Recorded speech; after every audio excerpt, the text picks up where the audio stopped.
How to be admired having zero charisma. Introduction: the charisma lie. Let me tell you an inconvenient truth: charisma is overrated. You know those people who light up a room when they walk in? Yeah, you're not one of them. And that's fine.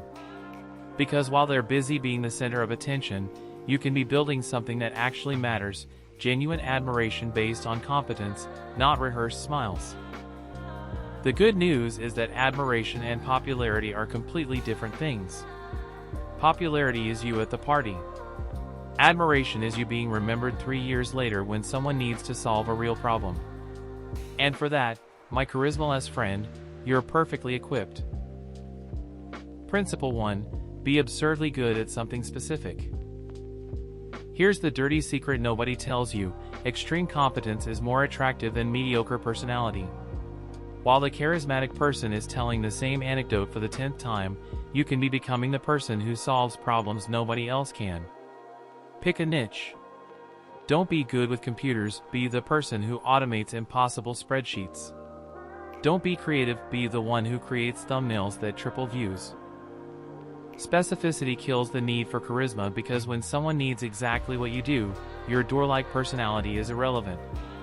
And the best part: people without charisma tend to have more time to develop real skills, because they're not wasting energy at corporate happy hours pretending to care about Rodrigo's weekend. Principle 2: written communication is your superpower. Face-to-face you're a disaster? Perfect. Welcome to the 21st century, where 80% of professional communication is text-based. Well-written emails, clear messages, impeccable documentation — this builds a golden reputation without you needing to make eye contact with anyone.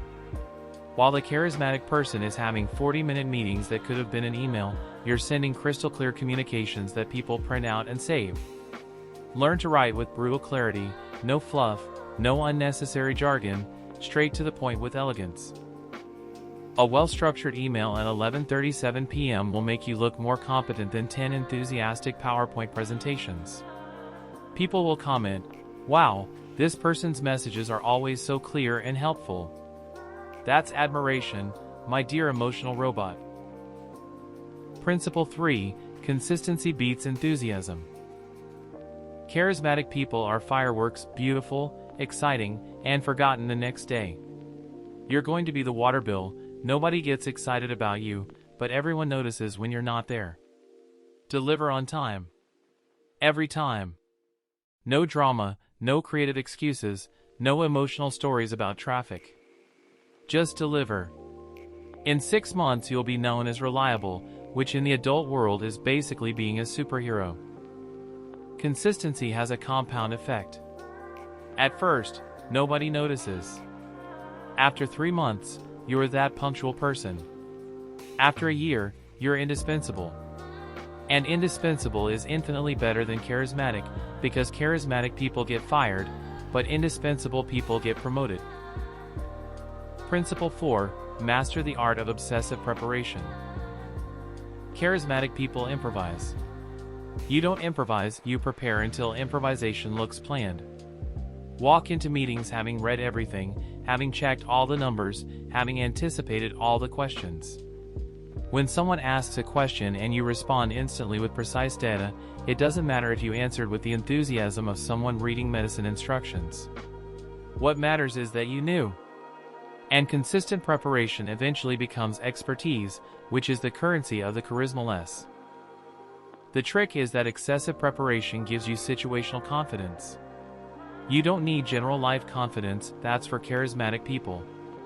You just need absolute confidence in that specific meeting, that specific project, because you did your homework and everyone knows it. Principle 5: be useful, not friendly. Here's a revelation: you don't need them to like you. You need them to need you. And for that, be the person who solves problems without asking for anything in return initially. Someone mentions a difficulty in the hallway? You don't need to make empathetic eye contact and say, "Wow, that's really tough." You can send an email 3 hours later with 3 possible solutions and relevant links. This isn't being friendly, it's being useful. And useful builds much more solid admiration than friendly. The beauty of this is that you can be useful asynchronously. No need for perfect timing, body language, or social energy. Just need competence applied at the right time. It's admiration by subscription, low emotional effort, high reputation return. Principle 6. Cultivate a minimalist and mysterious presence. Don't show up for corporate lunch? Great. Not going to the after-work drinks? Perfect. Your strategic absence creates a certain mystique. Where was that person is a much better question than them. They were there telling that unfunny story again. Only appear when you have something relevant to contribute. This makes each of your appearances carry weight. While the charismatic person is diluting their presence across 47 weekly meetings, you save your appearances for moments that matter. Quality over quantity. And there's a bonus. When you talk little, people pay more attention when you finally speak. Your absence of social chatter creates artificial scarcity. Economists love scarcity, it increases perceived value. Principle 7. Documentation is your silent marketing. While charismatic people live on oral narratives that get lost over time, you're going to create documentation. Tutorials, processes, templates, guides. Things that exist after you leave the room. This does two things. First, it multiplies your usefulness. You help one person today, but your documentation helps 50 people over the next 2 years. Second, it creates a tangible portfolio of your competence. Oh, that was the person who created that guide that saved my life is fossilized admiration. Every document you create is a small monument to your competence that works for you 24/7, without you needing to smile, network, or pretend interest in conversations about football. Principle 8. Choose your battles with surgical precision. Charismatic people have opinions about everything because they need to keep the conversation flowing. You can afford to be selective. Only speak on topics where you actually know what you're talking about, and when you speak, destroy with arguments so well constructed that the person wishes they'd stay quiet. It's not about winning arguments, it's about only choosing arguments you can elevate. When you spend 3 weeks in silence and suddenly intervene with a devastatingly precise analysis, people remember. That person doesn't talk much, but when they do, pay attention. This also protects you from looking stupid, which is an occupational hazard for those with too much charisma and too little filter. Your public opinion accuracy rate can be 95% simply because you only opine when you're certain. Conclusion: the long game of admiration. Charisma takes you far quickly. Competence takes you further slowly. And in the end, when the dust settles and the fireworks fade, who do people call to solve real problems? It's not the guy who tells jokes at the coffee break. It's you, with your updated spreadsheet, your email answered in 40 minutes, your on-time delivery for the 127th consecutive time, your impeccable documentation, and your reputation as a serious person who gets things done. Admiration built without charisma is more solid because it's based on verifiable results, not subjective impressions. When someone says you're amazing, you want it to be because you solved their problem, not because you made them feel good in an elevator conversation. So stop trying to be charismatic.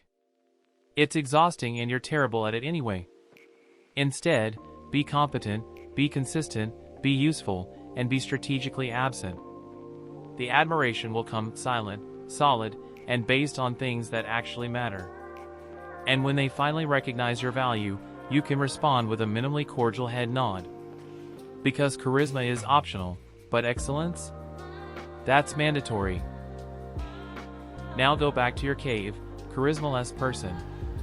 You have important things to do while the charismatic ones are busy being popular.